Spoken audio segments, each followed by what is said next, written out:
good morning, good afternoon, good day, good evening, I don't know what the fuck.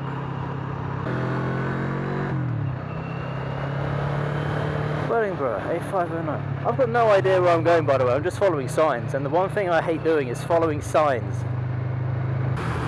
So as I'm riding this bike, it becomes more of a part of how I ride and who I am as a rider. And there's just this lovely sense of pride when I ride this bike and feeling, which is just, I absolutely adore it. And yes, I found a few things which I don't necessarily like. It's still pretty heavy to get in and out of where I need to get it out of, because there's a slight hill there, or a very slight slope. Getting it over that little bump can be a bit of a nightmare sometimes, but it's not necessarily hard, it's not painful. It's just a bit tricky sometimes. Right, well, I want to get in that lane, sir, so have some of that. Whee.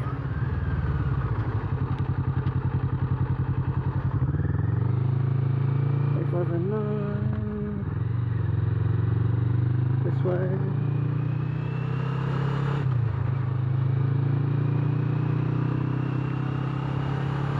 And as much as I hate to admit it, and as much as I don't want to admit it, my riding has become slightly more aggressive since getting a larger bike.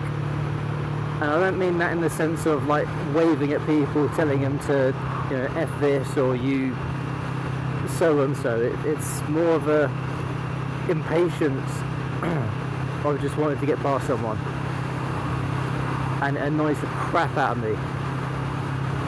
Now that I've got a larger bike and I've got the capability to squeeze between traffic and sort of make my way to destinations faster.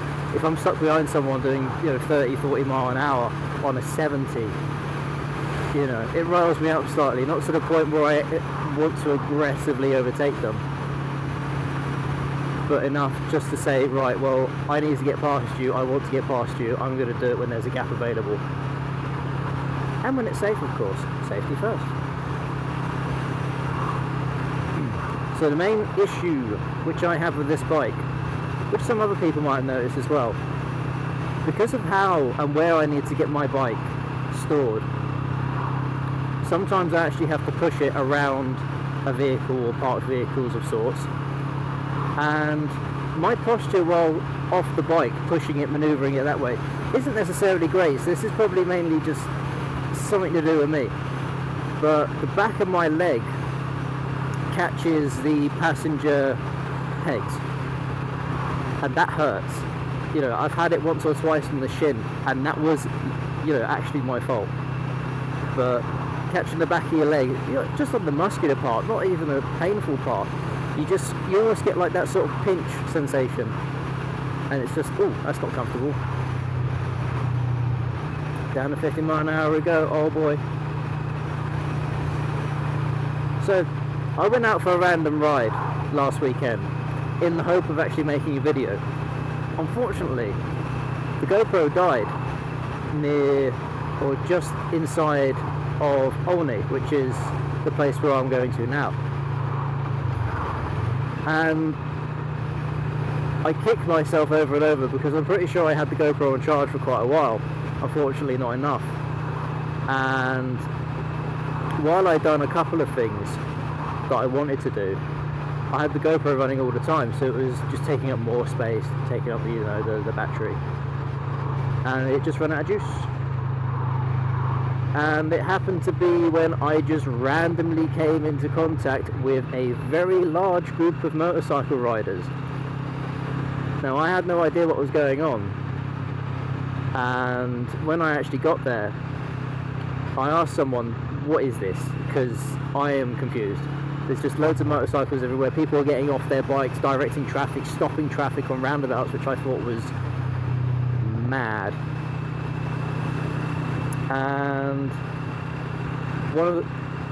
one of the guys just said, yeah, oh, there's a plane up there. Hi. Yeah, one of the guys just said it's for the air ambulance charity fund, one of them. I can't remember which one. I got there, and there's a good, 200 bikes plus, easily, all in this car park of this garden centre. And there was another Kawasaki Vulcan there. Unfortunately, I couldn't find the owner, which is a bit of a kick in the balls.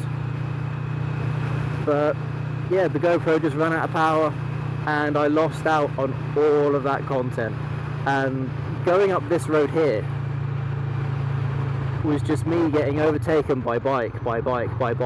And these are experienced riders. They're going in the middle of the lane here between traffic and oncoming traffic, and they just didn't give a damn. And I can always look back on that as an experience in my life, and I think that's not the kind of rider I want to be. I've got nothing against it, but there's an element where I don't want to be the guy who's going down the centre line of the lane, weaving in and out of traffic, around traffic, just to get somewhere faster. I'll stay in lane, but if I find a space and it's safe to overtake, I'm going. So this is the lovely little area of Olney, and I believe it's kind of around, it's around here the camera just died. And at this point, you're talking a good 50 motorcycles have passed me, and you've got the Harleys, you've got the racers. Speaking of ding dong,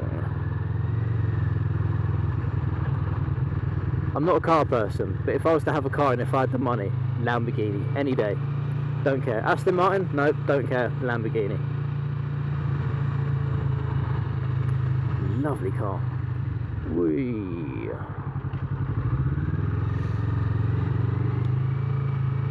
So yeah, just coming through a small area like this, 50 odd bikes being overtaken by them, and the noise coming off some of these bikes was dirty, absolutely filthy. And it was like how can I explain it?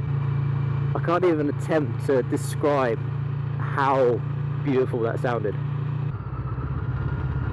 So I'm kind of on the lookout for more places to go, more group rides, so I can join in. I travel for 40 minutes down the road for this. Hilarious. Fun.